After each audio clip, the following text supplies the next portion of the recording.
Donc, bonsoir tout le monde. On va commencer notre séance de ce soir. Donc, point 1, ouverture de la séance. Point 2, déclaration de la mairesse suppléante, en fait. Donc, je vais commencer par, comme vous pouvez voir, là, on a 2 visages nouveaux ce matin, ce soir. ce soir. Donc, c'est ça. On va souhaiter des belles vacances à M. le maire et M. le DG. Ensuite, j'aimerais vous rappeler qu'on a le marché public du 10 août qui va être dans le stationnement près de l'Arena. Puis, on a le samedi le 24 août qui est la fête des pompiers de Brunswick-Chatham au Parc de la Nature. On a aussi le 22 et le 23 août l'exhibition d'art des artistes du NANI. Puis, je vais profiter de cette déclaration pour féliciter tous nos athlètes qui sont aux Jeux olympiques en ce moment. Point 3. Adoption de l'ordre du jour. Est-ce que j'ai un proposeur? Je propose. Monsieur... Non, ça. Ah. Monsieur Rowland, proposeur. J'en fais la proposition. OK.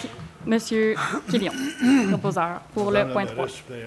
Parfait. Je dormais encore. C'est correct.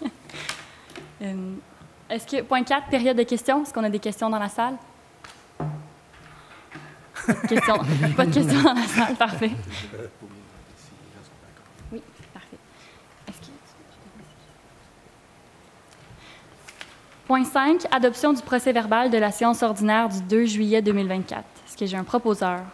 Je propose, M. Rowland, proposeur. Est-ce que tout le monde est d'accord? Oui. D'accord. Merci. Point 6, adoption de la liste des chèques et des paiements pour le mois de juillet 2024 au montant de 3 62 814 et 74. Est-ce que j'ai un proposeur? Oui, c'est un gros mois, mais je vais en faire la proposition également. Parfait. Merci, M. Barry. Fidèle au poste. Point 7, les dépôts. Donc, tout le monde est d'accord? D'accord. Merci. Point 7, les dépôts. Donc, pas besoin de proposeur. 7.1, rapport mensuel du service de développement et de l'aménagement du territoire. Valeur au cours du mois de juin 2024, 1 771 026 $. Valeur au cours du mois de juin 2023, 4 463 912 $. Valeur pour l'année 2024, 49 902 094 $. Valeur pour l'année 2023, 29 067 541 $. 7.2, procès-verbal du comité consultatif d'urbanisme du 11 juillet 2024. 7.3, rapport des dépenses autorisées pour le mois de juin 2024, règlement numéro 333-2024. 7.4, rapport des embauches et mouvements de personnel pour le mois de juillet 2024. Point 8, gestion et administration. 8.1, approbation et mise en place du nouveau plan de classification des documents de la Ville de Brunswick-Chatham. Oui, Madame la mairesse suppléante, c'est pour mettre à jour notre plan de classification, qui est un outil qui nous permet de classer nos documents selon une structure hiérarchique. Alors, on doit mettre à jour ce plan de classification-là qui date un tout petit peu. Et on vous propose son adoption. Parfait. Est-ce que j'ai un proposeur? Je fais la proposition, Madame la mairesse. Parfait. Monsieur Florestal. 8.2. Autorisation de... tout le monde est d'accord? Oui. 8.2. Autorisation de signature, soumission pour approbation du calendrier de conservation refondu à la Bibliothèque et Archives nationales du Québec, la Banque.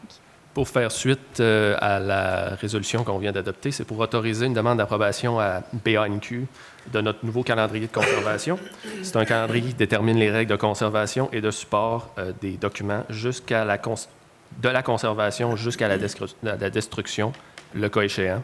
Et le nouveau calendrier va nous permettre, entre autres, de conserver les documents sur support technologique. Parfait. Est-ce qu'on a un proposeur? Je fais la proposition également. Parfait, M. Florestal. Est-ce que tout le monde est d'accord? Oui. D'accord. Parfait. 8.3, adoption de la politique de gestion documentaire et des archives. Oui, c'est la loi sur les archives qui prévoit que les organismes publics adoptent une politique pour la gestion de leurs documents actifs et semi-actifs. Et la politique de gestion des documents et archives expose le cadre légal sur lequel elle s'appuie, le champ d'application, les objectifs, les principes directeurs et les rôles et responsabilités du Conseil et des employés municipaux. Donc, on vous recommande son adoption. Parfait. Est-ce que j'ai un proposeur? Je fais la proposition, Madame la mairesse. M. Florestal, est-ce que tout le monde est d'accord? Oui. D'accord. 8.4, mise en disponibilité, autorisation de signature de l'offre visant l'acquisition du lot 4 424 228 du cadastre du Québec et autorisation de signature de l'acte notarié. Oui, ce lot est situé au coin de la montée Burn et de la route 344, autrement dit en face du camping, d'une superficie de 4600 mètres carrés. Il appartient actuellement au NTQ et on est intéressé à l'acquérir et ils ont accepté de nous le vendre pour le montant de 14 000 plus taxes. C'est parfait. Est-ce qu'on a un proposeur? Oui, je vais en faire la proposition. Monsieur Barry, tout le monde est d'accord? En accord. Une belle acquisition pour la Ville. 8.5. Résolution de concordance et de courte échéance relative à un emprunt par obligation au montant de 2 453 000 qui sera réalisé le 16 août 2024. Voilà, c'est pour nous autoriser à refinancer 11 règlements d'emprunt qui vont des années 2007 à 2023 pour 5 ans. Voilà. Parfait. Est-ce que j'ai un proposeur? J'en ferai la proposition. Madame Renaud, tout le monde est d'accord? D'accord. Oui. 8.6. Résultat, soumission pour l'émission d'obligations relative à un emprunt par obligation au montant de 2 453 000 qui sera réalisé le 16 août 2024. Voilà, alors ça a été réalisé aujourd'hui. C'est en lien avec la résolution qu'on vient d'adopter pour refinancer ces 11 règlements d'emprunt. Alors, le ministère des Finances a reçu 3 soumissions conformes. Desjardins à un taux d'intérêt de 4,04 la Banque Laurentienne à 4,06 et la Banque nationale à 4,09 Alors, le taux le plus avantageux est à Valeur mobilière Desjardins et c'est à cette banque-là, en fait, à cet organisme-là que l'on désigne pour refinancer ces règlements d'emprunt. Parfait. Est-ce qu'on a un proposeur? J'en ferai la proposition. Madame Renaud, est-ce que tout le monde est d'accord? D'accord. Oui. Parfait. 8.7. Avis de motion et dépôt, règlement d'emprunt numéro 339-2024, concernant la réhabilitation d'une partie du chemin d'Aysville Sud, décrétant un emprunt et une dépense de 1 219 550 et remplaçant le règlement abandonné numéro 335-2024. Oui, c'est en raison d'une erreur technique, on doit recommencer la procédure d'adoption de ce règlement qui vise à financer des travaux sur Daysville Sud et le montant à financer est exactement le même. Donc, on recommence la procédure. Voilà. Parfait. Est-ce qu'on a un déposeur? Je vais en faire la proposition. Monsieur Barry, tout le monde est d'accord? D'accord. En accord. 8.8. Avis de motion et dépôt, règlement d'emprunt numéro 340-2024 concernant le prolongement de la rue Woodbine entre la rue McVicker et la rue Lafleur et décrétant un emprunt et une dépense de 830 500 Oui, on va bientôt être prêt à faire les travaux que vous venez de mentionner. Il s'agit de travaux de voirie et d'égouts pluviales, entre autres, dans ce secteur. Parfait. Est-ce qu'on a un déposeur? Je donne la motion et j'en fais le dépôt, Mme la mairesse. Parfait. Monsieur Quivillon, est-ce que tout le monde est en accord? En Oui. accord. Point 9, communication. On n'a aucun point ce mois-ci, donc on va poursuivre avec point 9 encore, mais pour les ressources humaines. 9.1, embauche d'une ressource au poste de coordonnatrice du service des loisirs et de la culture, poste cadre permanent à temps plein. C'est suite à la nomination de Mme Mégane Charon à titre de directrice de ce service. On doit combler le poste de coordonnatrice qui est devenu vacant. Alors, on est heureux d'entériner l'embauche de Mme Joy Zarkoulia au poste de coordonnatrice du service des loisirs et de la culture et en date du 30 juillet 2024. Est-ce qu'on a un proposeur? Je fais la proposition, Madame la mairesse. Monsieur Florestal, est-ce que tout le monde est d'accord? D'accord. Oui. Ben, je vais profiter du moment au nom de tout le conseil pour dire mes meilleures salutations pour votre embauche. 9.2, chef aux opérations du service de sécurité incendie, fin de la période d'essai et de permanence. Oui, c'est M. Bryce Looker qui a été embauché au poste de chef aux opérations du service de sécurité incendie à titre d'employé cadre à temps partiel en date du 25 juillet 2023 et que M. Looker satisfait les exigences pour la fin de sa période d'essai. Alors, on vous propose de confirmer que M. Bryce Looker a complété avec succès sa période d'essai. Voilà. Parfait. Est-ce que j'ai un ou une proposeur? J'en ferai la proposition. Madame Renaud, tout le monde est d'accord? D'accord. Oui. Donc, même principe ici. Félicitations et merci pour le bon service que tu as su apporter à la Ville et ses citoyens durant cette période d'essai. On est très contents. Point 10, travaux publics. 10.1, résultat de l'appel d'offres public numéro TP 2024-0201 est mise en disponibilité. Service de collecte et de transport des matières résiduelles pour une période de 4 mois. Adjudication du contrat. Voilà. Alors, du 1er septembre au 31 décembre de cette année, on est allé en appel d'offres pour ces services-là. On a reçu 2 offres de 2 entreprises et c'est l'offre de Waste Management Québec qui est la plus basse à 342 012,51 Et le Conseil autorise finalement cette adjudication de contrat-là et autorise la mise en disponibilité d'un montant de 200 000 en provenant de l'excédent accumulé non affecté pour payer pour payer cette entreprise-là pour ses services. Voilà. Parfait. Est-ce qu'on a un proposeur? Je vais faire la proposition, Madame la mairesse. Monsieur Forrestal, est-ce que tout le monde est d'accord? D'accord. Oui. En accord. Parfait. 10.2. Convention d'aide financière, programme d'aide à la voirie locale PAVL, volet redressement, dossier numéro DDL 87777, GDM 2022 1025-009. Autorisation de signature, remplacement de la résolution numéro 22-12-489. C'est pour autoriser la signature de l'avenant avec le MTQ et de désigner le directeur des travaux publics, M. Michael Buber, comme signataire. Et on parle de travaux sur le chemin de la Carrière et d'Isville-Sud qui ont eu lieu en 2023. Parfait. Est-ce qu'on a un proposeur? M. Rowland. Tout le monde est d'accord? D'accord. Parfait. 10.3, Convention d'aide financière, programme d'aide à la voirie locale PAVL, volet redressement, dossier numéro KKZ 87442, GDM 2022 1025-009. Autorisation de signature, remplacement de la résolution numéro 22-12-490. On parle du même principe que la résolution qu'on vient d'adopter, mais on parle de travaux sur la montée La Branche en 2023. Parfait. Est-ce qu'on a un proposeur? Je propose. M. Rowland. Tout le monde est d'accord? En D'accord. accord. Oui. Point 11, loisirs et culture. 11.1, mise en disponibilité d'un montant affecté au budget annuel 2024 de l'Aréna Gilles Lupien. Les travaux de la phase 1 concernant la rénovation de l'aréna seront complétés à la mi-août. Une campagne promotionnelle va être mise en branle. Il y a des travaux supplémentaires à faire d'entretien et de réparation sur les équipements actuels. Donc, il faut augmenter le budget du service de l'aréna Gilles Lupien d'un montant de 125 000 afin de pourvoir à ses obligations. Voilà. Parfait. Est-ce qu'on a un proposeur? J'en fais proposition, Madame la mairesse suppléante. Monsieur Quévillon, est-ce que tout le monde est d'accord? En Oui. accord. Point 11, camping. 11.2, adoption du règlement numéro 338-2024 ayant trait à la tarification... excusez, je vais recommencer. 11.2, adoption du règlement numéro 338-2024 ayant trait à la tarification... je vais l'avoir, pour les opérations du camping municipal et de la marina pour la saison 2025, abrogeant et remplaçant le règlement 327-2023. C'est notre règlement annuel concernant la tarification camping à la marina. On parle d'une indexation moyenne des tarifs de 3 sauf pour les terrains riverains à la rivière des Outaouais, pour lesquels on parle d'une indexation à 5 par rapport à 2024. Parfait. Est-ce qu'on a un proposeur? J'en fais proposition, Monsieur Madame la Quévillon. mairesse suppléante. Oui. Tout le monde est d'accord? En Oui. accord. 11.3, mise en disponibilité, mise en place de l'Internet sans fil au camping municipal Marina de Brownsburg-Chatham. C'est en lien avec la phase 2 de l'installation du Wi-Fi au camping. Il y a eu des travaux préparatoires qui ont été nécessaires pour cette installation-là et les travaux n'étaient pas prévus à la soumission initiale. Alors, on vous propose d'autoriser la mise en disponibilité d'un montant de 8 700 $ plus les taxes pour la mise à niveau du service Wi-Fi afin d'effectuer des travaux de câblage, de fibre optique et la mise en service de l'Internet et que ce soit pris à même le fonds de roulement est remboursable sur une période de 10 ans. Voilà. Est-ce qu'on a un proposeur? Monsieur Rowland, est-ce que tout le monde est d'accord? En D'accord. accord. Parfait. Point 12, service de sécurité incendie. 12.1, approbation de l'offre de service en architecture et octroi du mandat à GBA et incorporé pour la portion surveillance du projet de construction de la nouvelle caserne pour le service de sécurité incendie.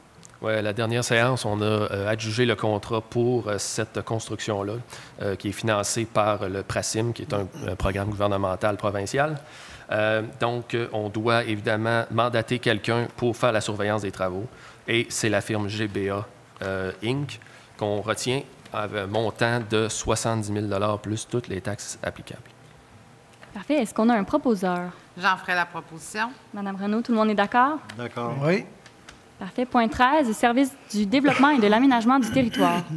13.1, demande de dérogation mineure DM 2024-337, propriété du 462 route des Outaouais, largeur de façade d'un lot. Oui, donc dans le cadre de cette demande, ça vise à autoriser la création d'un lot résidentiel en zone agricole ayant une largeur de façade de 66,66 mètres, alors que la réglementation stipule que sur la route 344, la largeur de façade minimale est de 100 mètres. Donc, on se souvient, on en a passé quelques dérogations mineures de même dans cette zone-là récemment. L'article 103 de la Loi sur la protection du territoire, des activité agricole stipule qu'un propriétaire peut, sans l'autorisation de la Commission, bénéficier d'un droit acquis d'une superficie d'un demi-hectare si la propriété était construite et utilisée à des fins résidentielles avant l'entrée en vigueur du premier décret d'inclusion dans la zone agricole le 9 novembre 1978. Donc, c'est le cas de cette propriété-là.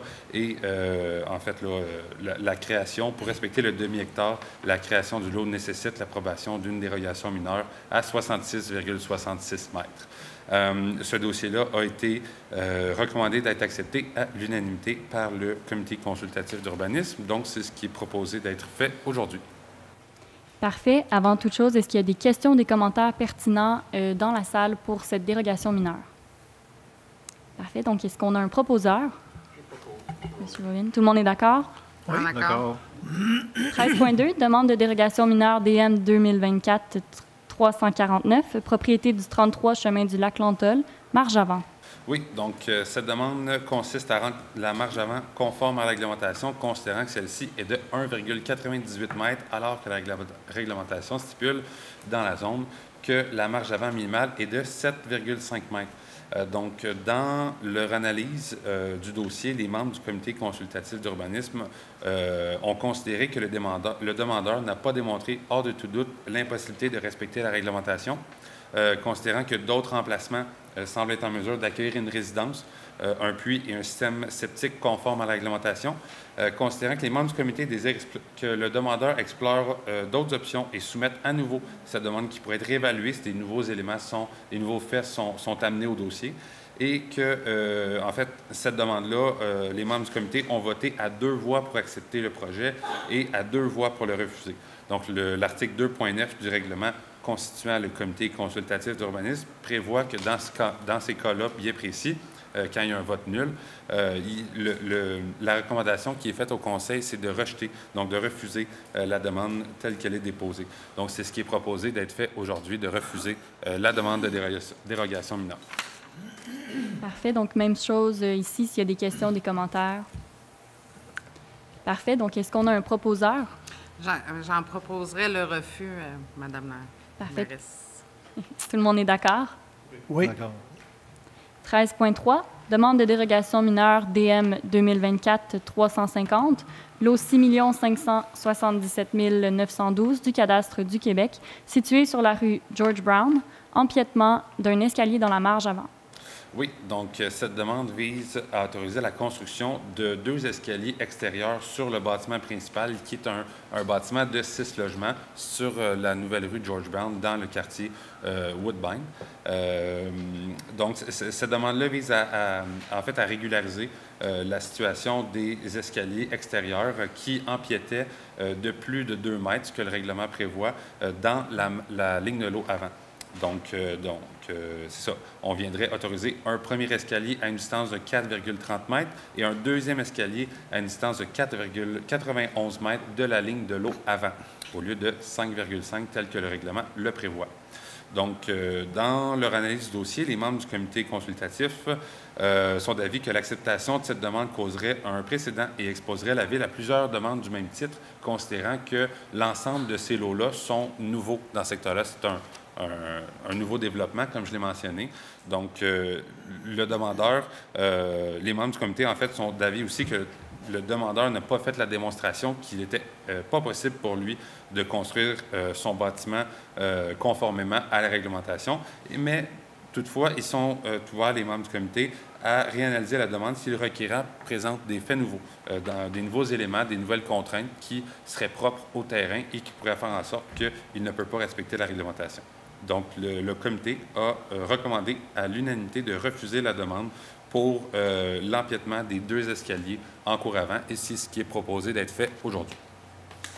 Parfait. Donc, même chose ici, s'il y a une question, un commentaire. Est-ce que j'ai est-ce que j'ai un proposeur? J'en fais proposition, Madame la mairesse suppléante. Monsieur Quivillon, est-ce que tout le monde est d'accord? Oui.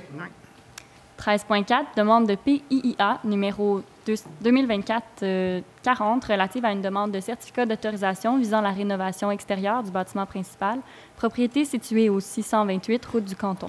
Oui, donc dans ce dossier assez simple, le projet du requérant consiste à reconstruire la galerie en bois existante par une nouvelle galerie en bois teinte de couleur naturelle.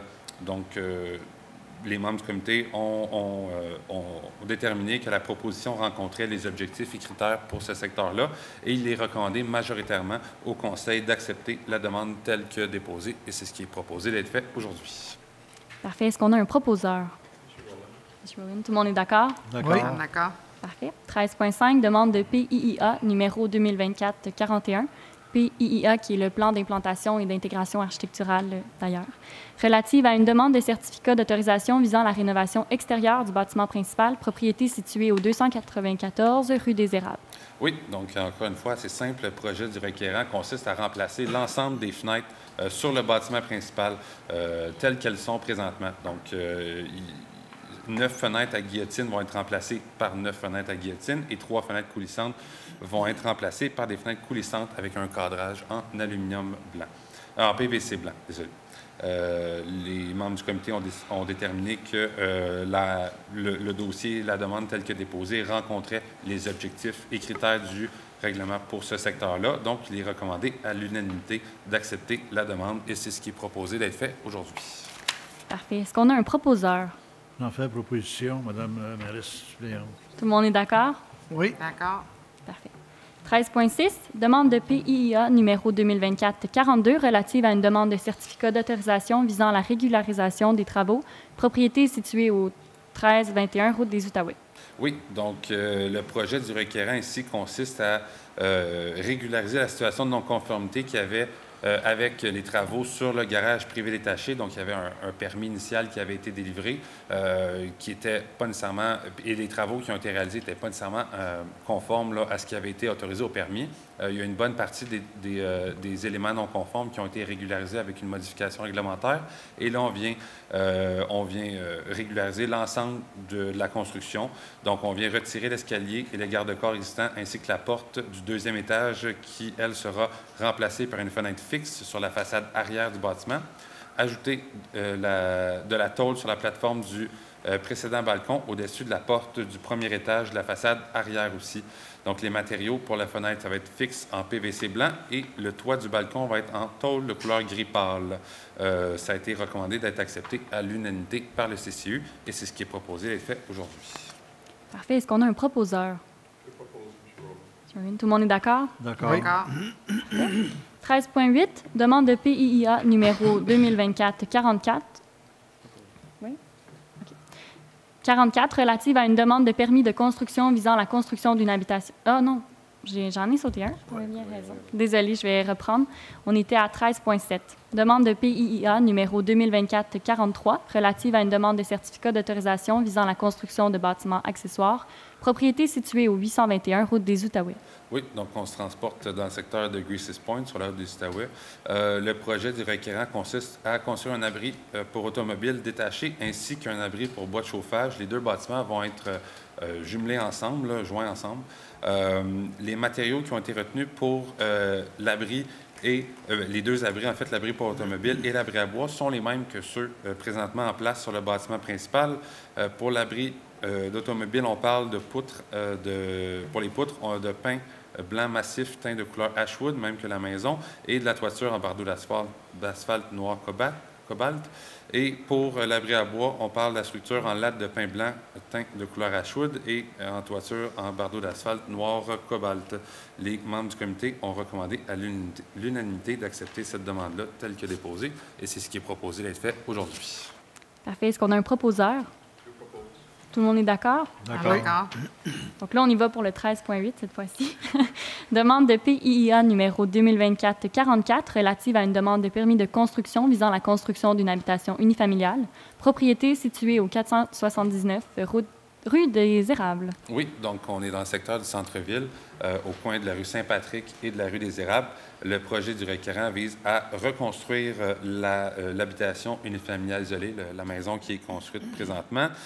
Au niveau des matériaux qui ont été retenus, on parle de toiture en bardeau d'asphalte noir, des fenêtres en PVC abattant, blanche abattant, porte arrière française en PVC blanc avec carrelage, la porte d'entrée vitrée avec cadrage PVC blanc, revêtement extérieur de bois d'ingénierie de marque Ridgewood couleur loup gris. Les fascias Soffit vont être en aluminium. Et ce qui est proposé à être fait, en fait, c'est en aluminium de couleur noire. Les poutres de bois décoratif dans les pignons vont être teintes de couleur naturelle. Le perron en béton avec la galerie traitée de couleur naturelle aussi. Donc, dans leur analyse, les membres du comité ont déterminé, en fait, ou ont analysé ça et ont recommandé au conseil municipal d'accepter le projet avec deux conditions, soit de s'assurer que l'arbre, qui est un érable en cours avant, soit conservé et protégé, étant donné que c'est un arbre assez mature, un des seuls arbres là, sur le terrain, et aussi que les fascias et Soffit soient de couleur blanc aussi, pour s'harmoniser avec les portes et les fenêtres. Donc, avec les membres du comité ont recommandé au conseil, avec les conditions proposées, unanimement d'accepter la demande telle que déposée et c'est ce qui est proposé d'être fait aujourd'hui. Parfait. Est-ce qu'on a un proposeur? J'en ferai la proposition. Madame Renaud, est-ce que tout le monde est d'accord? D'accord. Oui.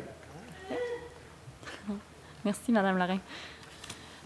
13.9, adoption de la résolution concernant la demande de PPC-Moi, numéro 2024-151, autorisant deux usages principaux, un résidentiel et un commercial de la classe C209, bureaux et services reliés à la construction et l'entretien des bâtiments, sur la propriété du 1726 Route du Nord, en vertu du règlement numéro 280-2020, sur les projets particuliers de construction, de modification et d'occupation d'un immeuble, PPC-Moi, zone pôle local PL 500. Oui, donc on se souvient, là, ce dossier-là, ça fait 3 séances maintenant qu'on le voit. En fait, une demande de PPC-Moi, c'est pour autoriser une dérogation, si on veut, à un usage ou à une densité. Donc, dans ce cas-ci, on parle plus d'un usage. En fait, les membres du comité consultatif d'urbanisme ont analysé ça lors de leur rencontre du 16 mai 2024. Et le premier projet de résolution a été présenté au conseil à la séance du 4 juin. Il y a une consultation publique qui s'est tenue le 2 juillet 2024 et aucune question relative à ce projet de résolution ou de demande d'approbation référendaire valide n'a été reçue. Donc, ce qui est proposé à être fait aujourd'hui, c'est l'adoption de la résolution, la dernière étape du processus, avant que la demande soit envoyée pour conformité à la MRC. Donc, on se souvient, là, ça vise à autoriser des usages... en fait, de déroger à l'article 2.1.5 du règlement de zonage pour autoriser un usage principal commercial ainsi qu'un usage principal résidentiel sur le même terrain au lieu de ce que le règlement prévoit, qui stipule que c'est à l'intérieur du même bâtiment principal.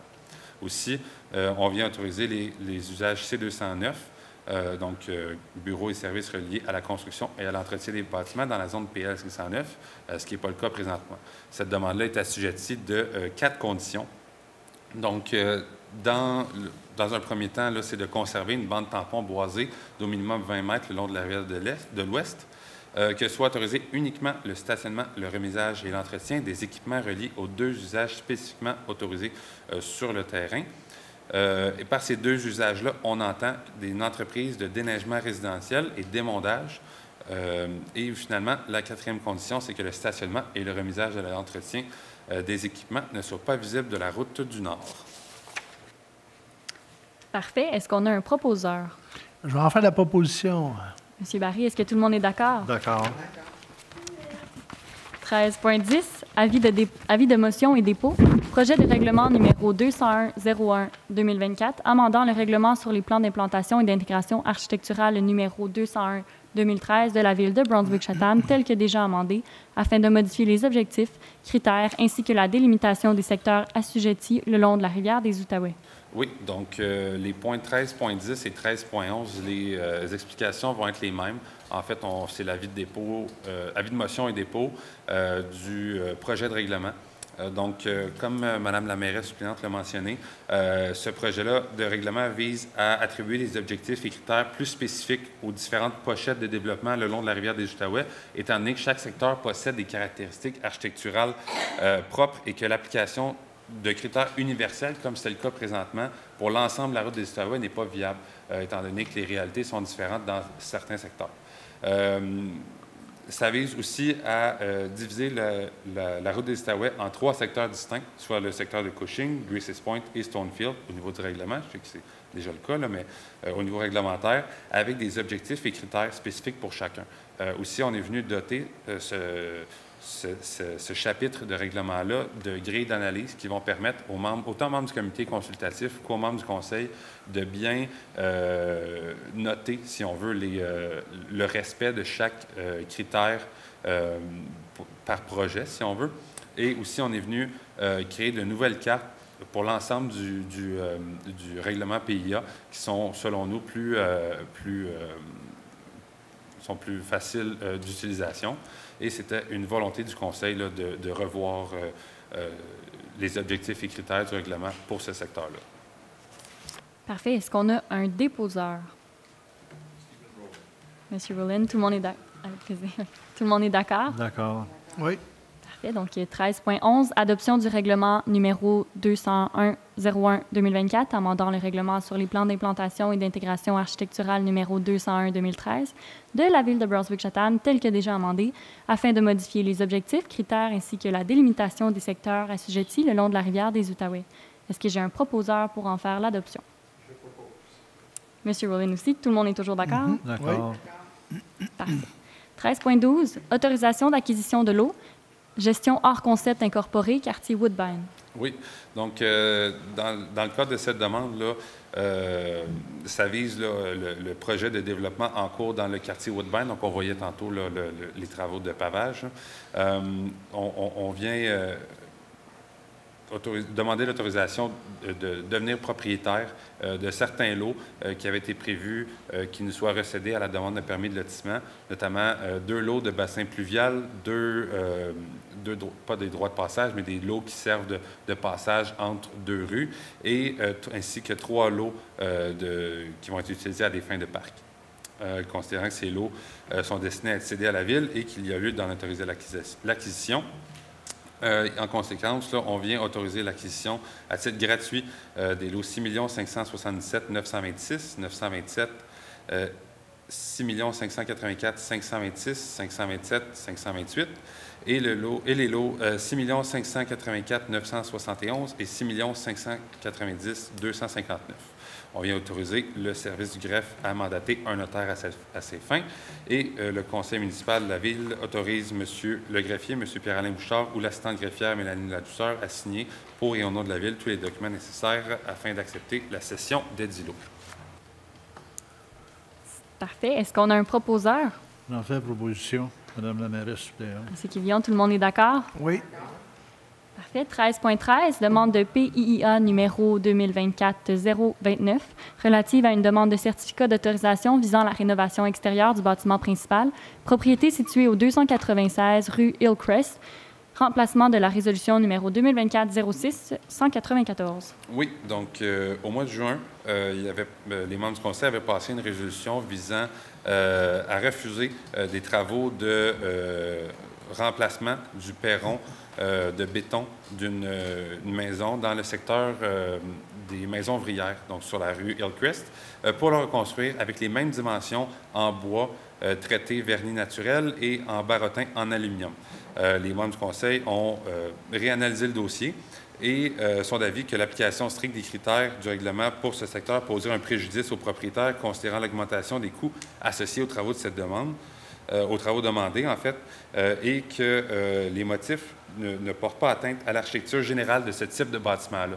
Donc, le changement de matériaux du béton au bois ne porte pas atteinte à les éléments principaux qui doivent être protégées sur les maisons ouvrières, notamment au niveau de la forme, de la forme de toiture, de la volumétrie, des ouvertures, tout ça.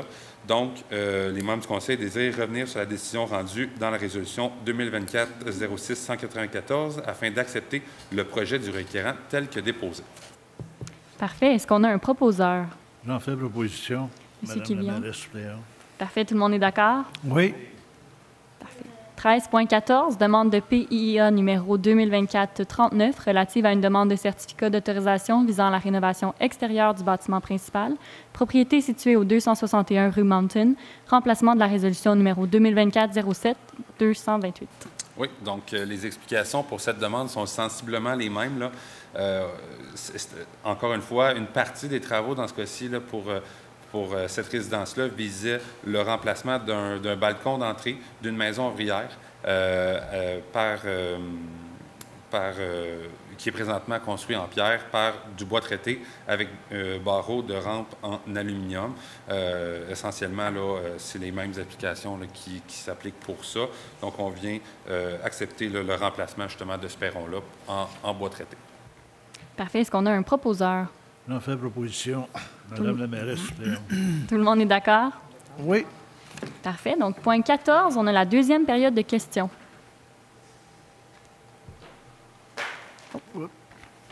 Simplement mentionner votre nom et si vous êtes résident de Brunswick-Chatham.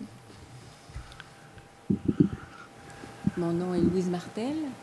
J'habite dans une maison... Juste parler un petit peu plus fort, s'il vous plaît. Autour du lac Val-de-Mars. Je pense que c'est votre secteur, monsieur. J'ai remarqué qu'il y a beaucoup de nouveaux acquéreurs autour du lac. Puis je me demandais, c'était quoi les... Juste, on peut-tu ajuster une... Qu'est-ce que c'était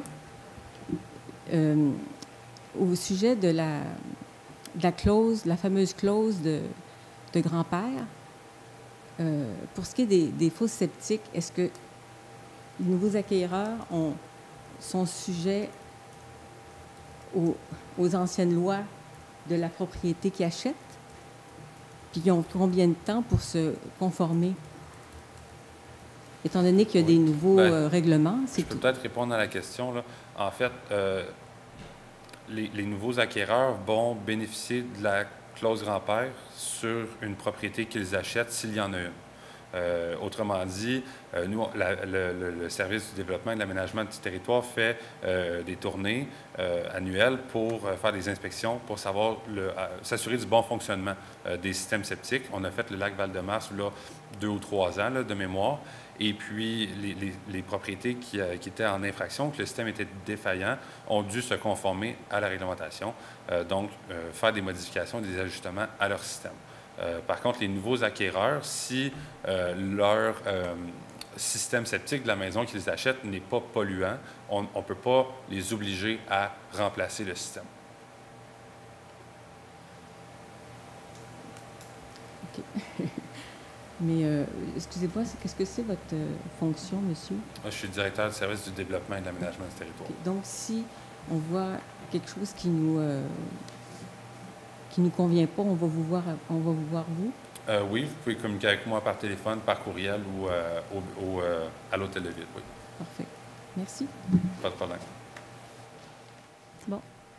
Merci, M. Gros, pour l'information. Est-ce qu'il y avait d'autres questions dans la salle? À part du fan club. Parfait. Donc, on va procéder avec le point 15, levée de la séance. Est-ce que j'ai un proposeur? On va faire la proposition, Mme la mairesse. Tout le monde est d'accord? D'accord. Parfait. Merci beaucoup.